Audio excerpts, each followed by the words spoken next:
നോമ്പിൻ്റെ കൂട്ടര് നാളെ ഖബറിൽ നിന്ന് എഴുന്നേൽക്കുമപ്പോൾ പരിമണം വീശുന്ന്. കസ്തൂരിയേക്കാൾ സുഗന്ധമാവായിക്കുള്ളത് എന്നും ഹദീസിൽ തന്നെയാ പറയുന്നത്. നിരത്തപ്പെടും അവർക്കൊക്കെയും തീന്മേശകൾ, കൂടാതെ നൽകുന്നുണ്ടവർ കിബിരീക്കുകൾ. പറയപ്പെടും അവരോട്, നിങ്ങൾ തിന്നുവിൻ, വിശക്കേണ്ട ദാഹിക്കേണ്ടതില്ല, കുടിക്കുവിൻ. പരിശുദ്ധമാസം നാസ് വയറു നിറച്ചതാ, നിങ്ങൾ വിശപ്പ് സഹിച്ച് നോമ്പ് പിടിച്ചതാ.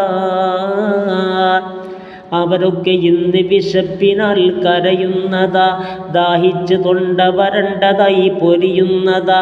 ക്ലേശങ്ങളൊന്നും ഇന്ന് നിങ്ങൾക്കില്ല, വിശ്രമിക്കുവിൻ, നിങ്ങൾക്കൊരല്ലലുമില്ല. അപ്പോൾ അവർ തിന്നും കുടിച്ചും കൊണ്ട് സുഖിക്കുന്നതാണെന്നും ഹദീസിൽ ഉണ്ട്.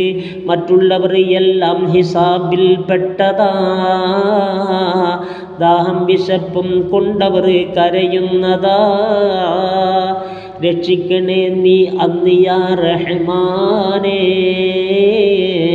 അതിനുള്ള വഴികൾ ഇന്നു നീ താക്കോനേ.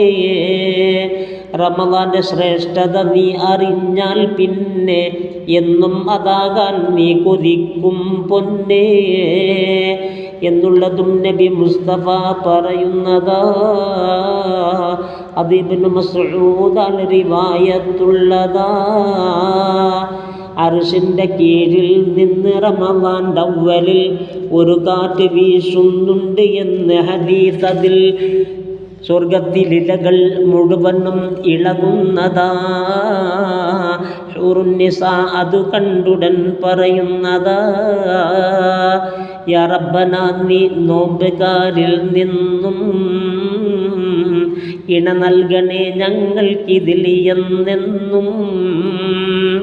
വരുന്നാളെ റമദാൻ നല്ല സുന്ദര രൂപമിൽ റബ്ബിൻ്റെ മുന്നിൽ വീഴുമെന്ന് സുജൂദതിൽ പറയും, ഇലാഹദിനോട് ആരോ നിന്നുടെ ഹക്കൊക്കെയും പാലിച്ചു, എന്നാൽ അവരുടെ കൈനി പിടിച്ചും കൊണ്ടുവന്നോ ഇന്ന്. തേടി പിടിച്ചുടൻ തന്നെ മുന്നിൽ വന്ന് ചോദിക്കും അപ്പോൾ റബ്ബ് റമദാനോട്, എന്താണ് ഞാൻ ചെയ്യേണ്ടതും ഇവനോട്. തലയിൽ ധരിക്കാൻ താജ് നീ നൽകേണ്ടതാ, കൂടാതെ കയറാനായി ബുറാക്കും വേണ്ടതാ. ഫിർദൗസിനുള്ളിൽ അവനെയും വസിപ്പിക്കണേ, ഹൂറുൽ ഇഹ്സാനെയും 1000 നീ നൽകണേ. നബിയുടെ ജവാറിലും അവനെ നീ ആക്കേണ്ടതാ. ഇവയൊക്കെയും വഴി പോൽ ഹദീസിൽ വന്നതാ. ശംസും ഖമർ നക്ഷത്ര പക്ഷികൾ മത്സ്യവും നോമ്പുള്ളവർക്ക് ദുആയിരക്കും നിത്യവും. റൂഹുള്ളതായി ഈ ഭൂമിയിൽ കാണുന്ന കുല്ലും ദുആ ചെയ്യും പിശാചില്ലെന്ന.